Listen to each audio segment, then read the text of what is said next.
In this episode of City Focus, we get a demonstration of proper firearm safety. Main Street Director Ellen Hill talks about upcoming events happening downtown. Neighborhood Development's Consolidated Plan is now available for viewing. And we give you the details of the upcoming Georgia Cities Week. These stories and more on this episode of City Focus.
Welcome to City Focus. I'm Michael Hawkinson, Media Coordinator for the City of Valdosta.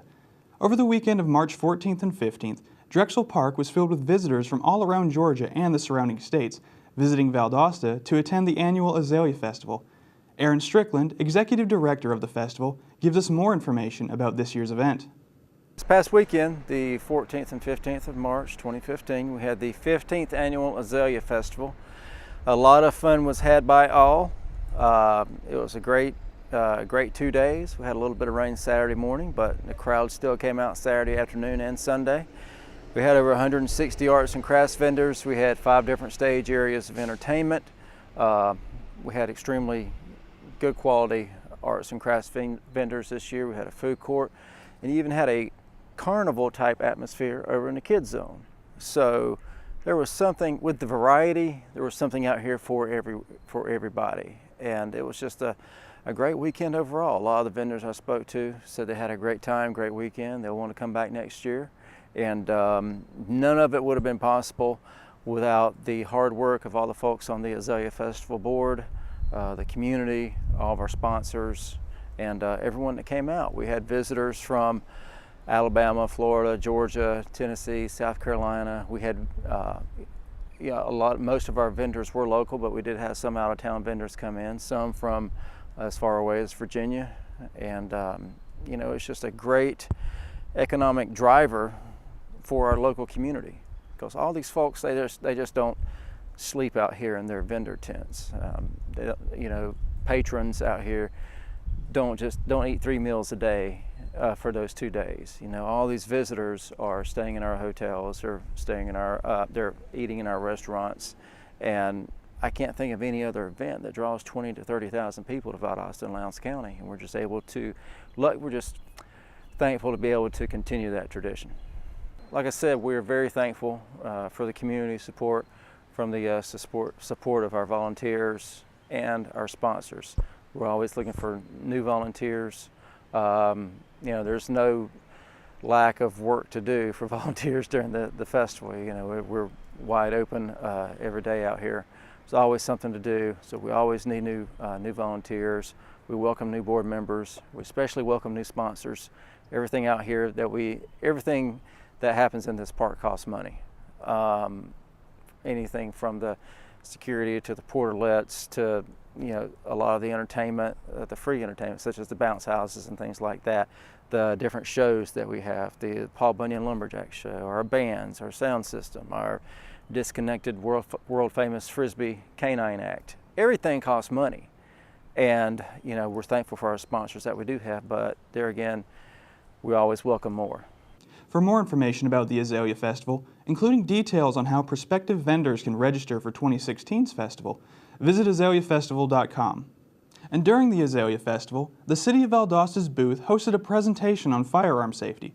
Anyone who owns a firearm has a responsibility to themselves and those around them to ensure that everyone will be safe around the firearms.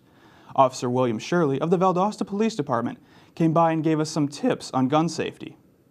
I'm Investigator Shirley from the Valdosta Police Department. I've received several questions relating to firearm safety, and I wish to relate to you the answer to some of those questions. First off, always keep the gun pointed in a safe direction. Doing this reduces the chances of someone being injured in case it accidentally discharges. Number two, keep your fingers off the trigger. If your fingers aren't on the trigger, the chances of that gun accidentally going off greatly reduce. Number three, firearms should be unloaded when not in use. Maintaining, cleaning, storing them. Make sure the firearm is completely unloaded. Familiarize yourself with the firearm. Understand how it operates. The more you know about a firearm, the less likely an accident is going to occur. Don't depend on the firearm safety. Always keep the weapon unloaded, pointed in a safe direction, follow all the safety steps. Safeties fail. Store the firearm in a secure locked location away from children, such as a gun safe or a cabinet. Store any ammunition separately from the firearm.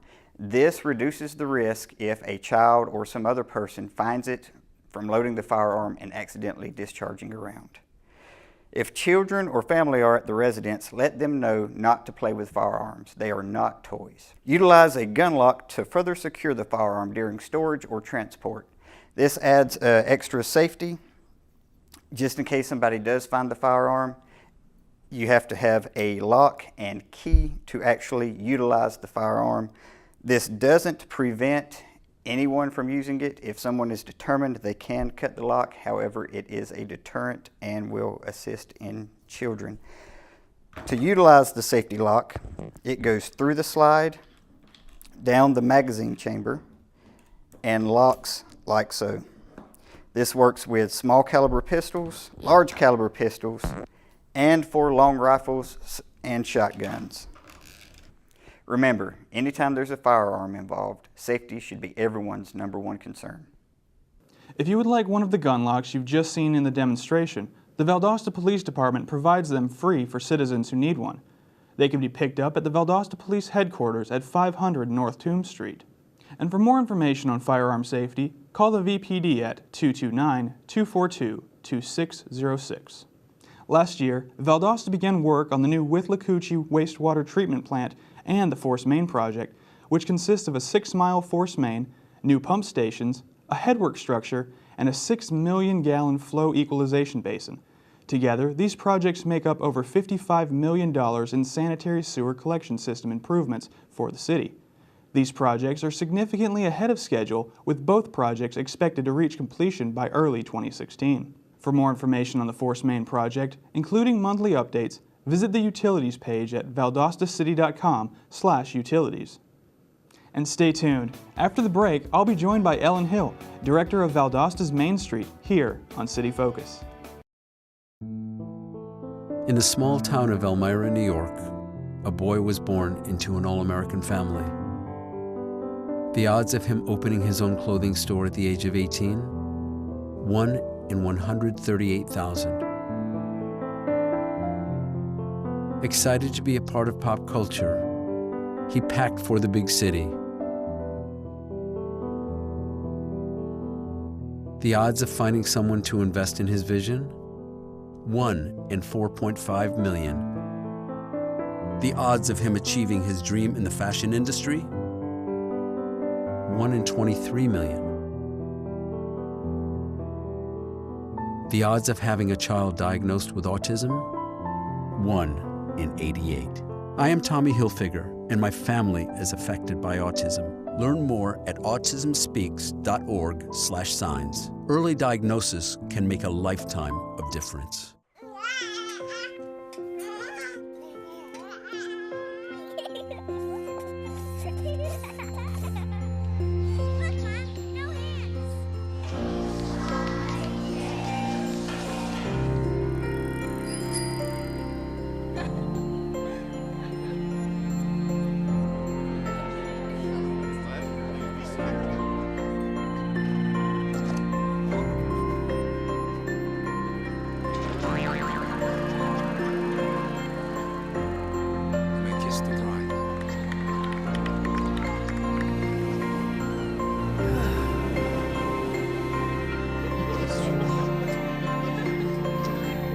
A full life, measured in seats, starts with the right ones early on. Car crashes are the #1 killer of children 1 through 13. Learn how to prevent deaths and injuries by using the right car seat for your child's age and size.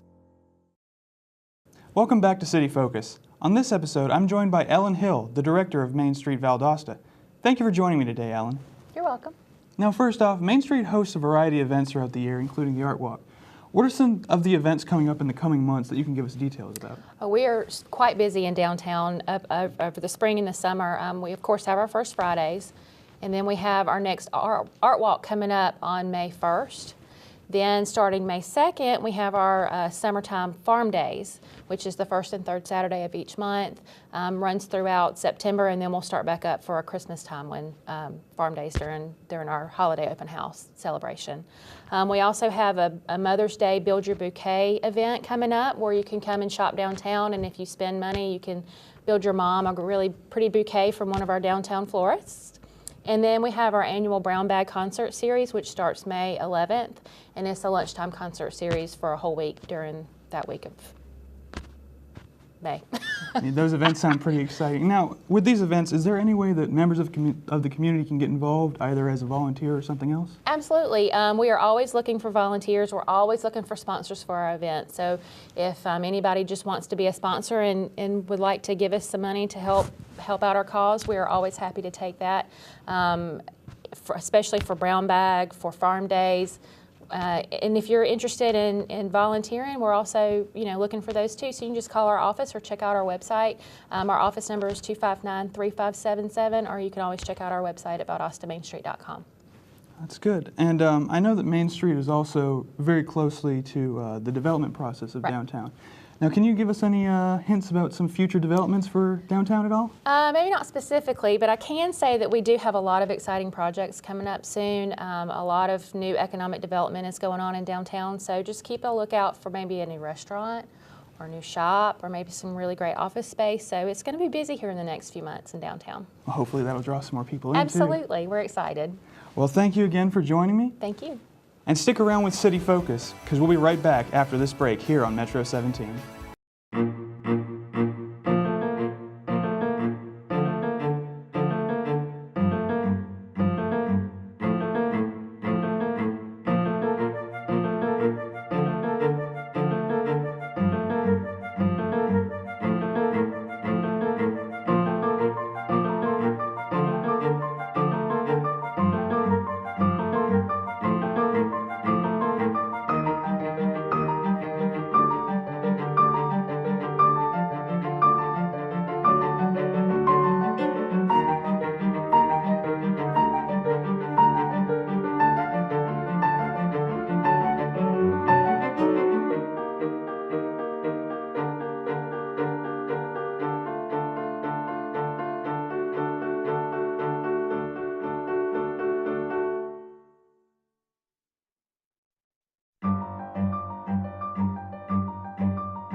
When you throw away money on wasted electricity, you're throwing away everything you could have bought with it. Saving energy saves you money. Learn more at energysavers.gov. With spring now here, things are starting to warm up. However, with the warmth comes one of the menaces of South Georgia, the mosquito. These little bloodsuckers, in addition to being an endless annoyance, may spread diseases to those that they use for a source of food. There are some measures you can take to fight against the oncoming swarms, from breeding and biting. Cleaning out gutters and keeping long grass and weeds in check can eliminate the possibility of creating more breeding areas for mosquitoes. When outside, use bug spray that contains DEET. The CDC says repellents containing the chemical picaridin and oil of lemon eucalyptus are also quite effective. If you have an ornamental pond, stock it with fish that prey on mosquitoes, creating a natural control to the bug's population. Keep swimming pools and hot tubs clean and chlorinated, and keep them covered if they're not in use. If you can, keep your property free of anything that collects water. Standing water is a natural breeding site for mosquitoes where hundreds can be produced each day. And finally, if standing water cannot be removed, use larvicide tablets to ensure the insects cannot use it as a spawning area. Valdosta's Public Works Department provides city residents with free larvicide tablets. You can pick up these tablets at 1017 Myrtle Street between 8 a.m. and 4 p.m. If you have any questions concerning mosquito safety, call the South Health District at 229-333-5290. Earlier this year, City Focus reported that the Neighborhood Development Division was looking for community input via an online survey to put together a consolidated plan. Now, as of April 1st, the completed plan is available to anyone who is interested in viewing it. Vanessa Flukas, Neighborhood Development Manager for the City of Valdosta, gives us an update on this story. The Consolidated Plan is kind of like our strategic action plan for the next 5 years for the Community Development Block Grant Program. Since it's a federal program, what we have to do each year is we have to report what we're going to do with the funding at one portion of the year, which is in May, and then in September we report what we did with the allocation the fiscal year before this year. So we kind of do this is what we're going to do, this is what we have already done with the funding. But our consolidated plan takes that at a 5-year look. We have to tell them for the next 5 years, with each allotment that we get based on a certain number, we're planning to do X, Y, and Z. We have a large number of activities in which we can choose to use the funding for. For the past 5 years, Mayor and Council have dedicated our funding to housing. So we have used it for owner-occupied rehab and reconstruction projects. Over the past couple years, we've noticed that we need to dedicate some of our funding in some other areas that we see need in our city. So we will be doing some economic development projects. We will still be placing money into our fair housing, education, and development for this area, and some other projects that we are able to complete with this funding. Our action plan for this May will be completed with our consolidated plan. So this year's consolidated plan will have our 2015 action plan in it also, and it'll be available after April 1st. Even though the Community Development Block Grant is only earmarked for a certain area of the city per se, for the 17 neighborhoods in our designated revitalization area, those people who live in that area and the work that can be gathered from that area impacts all of Lowndes County. We build homes. We don't just give the money to contractors and builders who live in the designated revitalization area. That money is available for any contractor who is within our area. We do have contractors that come from out of our area to benefit from that program. So it's where we do have this funding. It is mainly geared to uplift and help people in the designated revitalization area, but the impact of the money is throughout. So it's just not a designated revitalization area or just that population. It affects the entire area of Lowndes County and the city of Valdosta. For any report that we do for our CDBG program, we must have community input. We must have citizen input.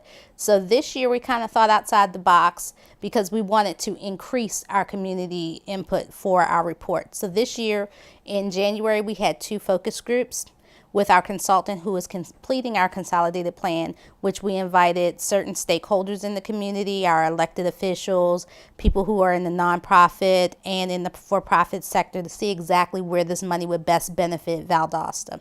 Then we also had an online survey that was on our website from January 1st through March 15th, which just passed, to gather additional information to see exactly where people saw the importance of the need in the community and where the money should be placed. We just recently completed 3 focus groups at 3 selected churches in the beginning of March. Another opportunity to get people in to get their opinion on where this money should be spent. And then once the report is completed, we will have it at the 2 libraries, the one on Woodrow Wilson and then the one on the south side on Griffin Road. And we will also have it posted on our website, which will give the citizens just another opportunity to look at the report in its entirety so that at the end of the month, they could give us their comments on what they think may need to be changed or things that they see may be a good fit for us with this report. And they'll have one last opportunity to voice their opinion in May when we will be presenting it to Mayor and Council for final approval. To view the consolidated plan, visit the Neighborhood Development Division's page on valdostacity.com. Physical copies of the plan will be available at both the South Side and South Georgia Regional Libraries, as well as the Neighborhood Development offices at the City Hall Annex, located on 300 North Lee Street. At the March 19th City Council meeting, City leadership expressed their pride for the Valdosta Police Department for receiving certification by the Georgia Law Enforcement Certification Program, which is sponsored by the Georgia Association for Chiefs of Police. The VPD has been certified through the program voluntarily since 1999. The police department is evaluated every 3 years, with the most recent being this past December.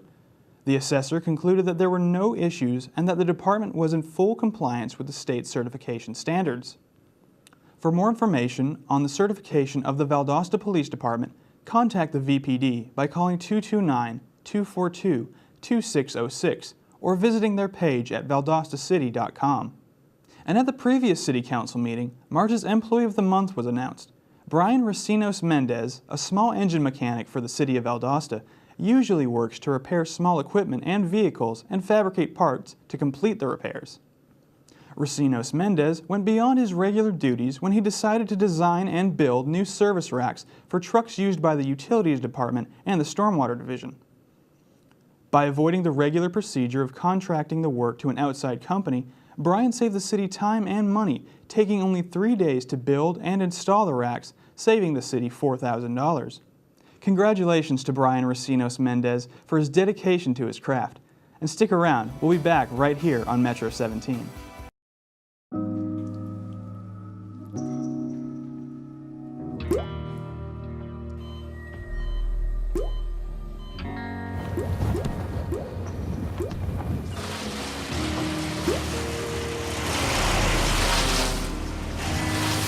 There are a million places you'd never consider texting.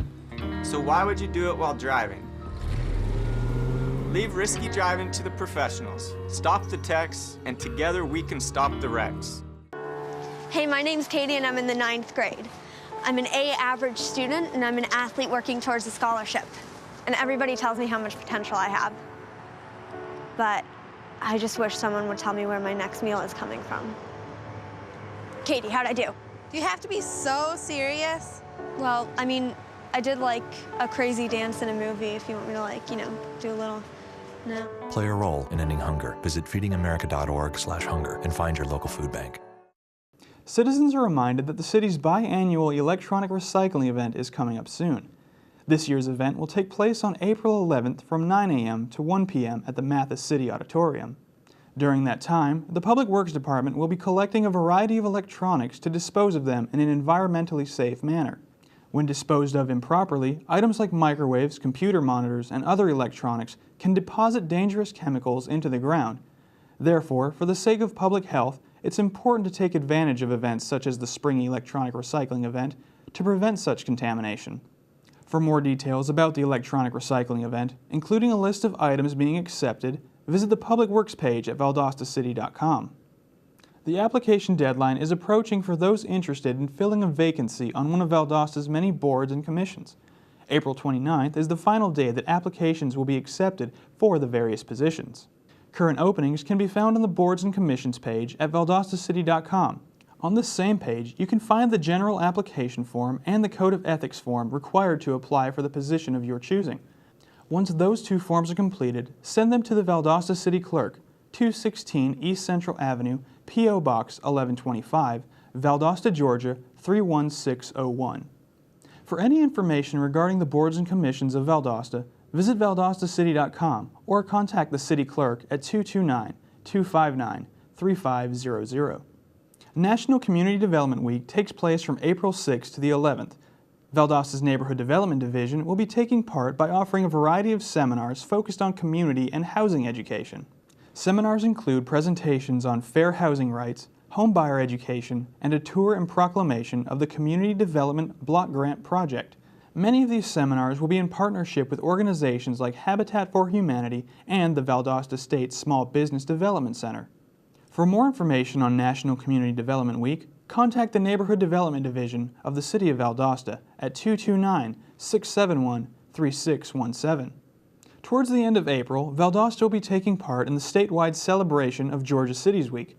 The 7-day event gives cities the opportunity to showcase the quality of life services and programs provided to their citizens. Valdosta will be hosting a variety of events each day between April 19th and 25th. For more details on how the city will participate in Georgia Cities Week, I spoke with Public Information Officer Samantha Matthews. The City of Valdosta is proud to celebrate Georgia Cities Week along with cities across the state of Georgia. This year's theme is Destination Downtown, and it's a chance for us to celebrate and feature some of the great fun and flavor that takes place in our beautiful downtown Valdosta. For Georgia Cities Week, we've got a host of events that start from April 18th with the Great American Cleanup, and one of the destinations is downtown, so we're going to clean up downtown and a couple other neighborhoods across our community. On Monday, we'll have a customer service day, which gives people a chance to pick up some refreshments and some information at the city's customer service center. And on Tuesday, we'll host a blood drive that allows citizens to participate with employees and give the gift of life, and we're hoping to get about 50 pints of blood that day. On Wednesday, we have some excited Valdosta High School students, 25 of them, that will job shadow our top city leaders and give a presentation about what they've learned at the end of that day. And on Thursday, we'll get the privilege to hear from the first, second, and third place winners in our Georgia Cities Week If I Were Mayor essay contest, and these are sixth graders that have written these essays and have they've been judged, and we're getting ready to announce those winners. And on Friday, we'll wrap up that week with a Bring Your Friend Downtown to Lunch on Friday, and that will allow us to showcase all the beautiful and delicious places to eat in our downtown Valdosta. So a little bit of something for everybody. There's a little bit more to that. The best way to find out what that is by going to valdostacity.com/public information and clicking on Georgia Cities Week. We hope that you'll come out and join us. If you would like more information about the events going on during Georgia Cities Week, contact Valdosta's Public Information Office at 229-259-3548. That concludes this edition of City Focus. To watch this and previous episodes of the show, and to sign up for our weekly newsletter, visit our website at valdostacity.com/metro17. Make sure you keep up to date on everything going on in the city by following us on Twitter at City of Valdosta and subscribing to our YouTube channel, Metro 17 Valdosta. And stay connected to Metro 17, your source for news and information, to watch more great programming. Thanks for watching, and we look forward to you joining us next time here on City Focus.